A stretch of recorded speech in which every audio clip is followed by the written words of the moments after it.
အားလုံးပဲမင်္ဂလာပါကျောင်းနေဖွင့်ပြီမိဘတွေအားလုံးသားသမီးတွေကိုကျောင်းပို့ရင်းနဲ့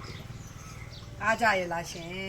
ဒီနေ့2ရက်6လမှာရနိုင်တဲ့ဟင်းလေးတွေနဲ့မိတ်ဆက်ပေးကြပါတယ်ကြည့်ပြပါဦးနော်ဒါလေးကတော့ဝက်စီပြန်ဒါလေးကတော့ငါးနဲ့ချင်မောင်လေးနဲ့ငါးလေးရလို့ချင်မောင်လေးနဲ့ချက်ထားတယ်ငါငဖဲစုပ်ကလေးကိုခင်းညင်ဒီရဲရဲလေးနဲ့ငရုတ်သီးစိမ်းလေးတွေအတောင်းလိုက်ခတ်ပြီးတော့ချက်ထားတယ်ဒါလေးကတော့ထုံးတဲ့အတိုင်းတူတူဝင်းရဲ့ favorite curry ဝက်ပုံးရည်လေးပါဒီနေ့ဒါဝက်ကလီစာလေးဦးစုံသေးစုံဒါကတော့ဧည့်သည်တွေမြင်တာနဲ့တန်းပြီးတော့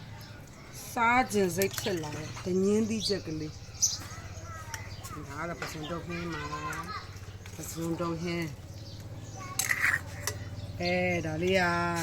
ကြက်တောင်မှန်လေးကိုကြော်ပြီးမှခင်းညင်သီးလေးနဲ့အနှစ်ကြကြလေးပြန်ချက်ထားတယ်ကြက်ကြော်တောင်မှန်ချက်ကလေးဒါလေးကကြက်သလုံးချက်ဒါလေးကဘဲဥခင်းညင်သီးချက်ကလေးပါဒီဘဲဥပုံးရည်အစဘဲဥပုံးရည်လည်းရှိတယ်ဒါနဲ့လူမလေးအပြောင်းလေးဖြစ်အောင်လို့ဘဲဥခင်းညင်သီးချက်လေးချက်ထားတယ်ဒါပဲဒီနေ့ငဖယ်လုံးဒါတော့ချက်သားဟင်းလေးပါချက်သားချက်ချက်တော့နဲ့အနှစ်ချက်လေးချက်ထားတာချက်ပင်စိမ်းချက်သားမွှကျော်ချက်သားမွှကျော်ဒါလေးကအမဲမွှကျော်ဒါလေးကတော့ချက်မြစ်ချက်သေးဒါလေးကဘဲဥပုံးလေးဒီကချက်ကျော်ထုံးစံနဲ့အရင်ဟင်းလေးနဲ့လည်းမိတ်ဆက်ပေးကြပါမယ်ဒါကတော့မပါမဖြစ်ပုံးရည်တော့ခွဲသီးပေါ်ချိန်ကာလဆိုတော့ခွဲသီးလေးနဲ့စူပွေးကလေးနဲ့ကြော်ထားတာကျန်ငါသီးလေးကတော့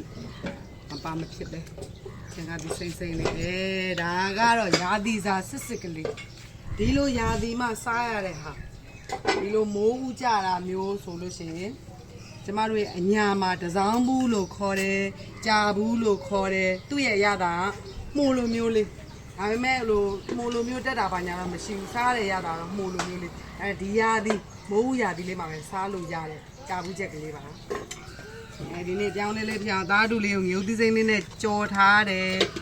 ဒီမှာဆောင်းဟိုတနေ့ကပြောသလိုပဲကျွန်တော်အညာရဲ့စတိုင်းနှက်မှတ်ချင်လေးချက်ထားတယ်ကျမတို့အညာဘက်ကနှက်မှတ်ချင်ကိုငါးနဲ့ချက်တယ်မြင့်နဲ့ချက်တယ်ဝက်သားနဲ့ချက်တယ်အဲ့လိုမျိုးဒီလိုမျိုးချက်စားရတာကိုပိုကြိုက်တယ်ပြန်ပြီးနှက်ဒါကပန်းပွင့်လေးရဲ့မြစ်ကလေးရဲ့အာလူလေးရဲ့ဟိုတကြောင်တလဲလေးအရင်ဟင်းချက်ထားပါတယ်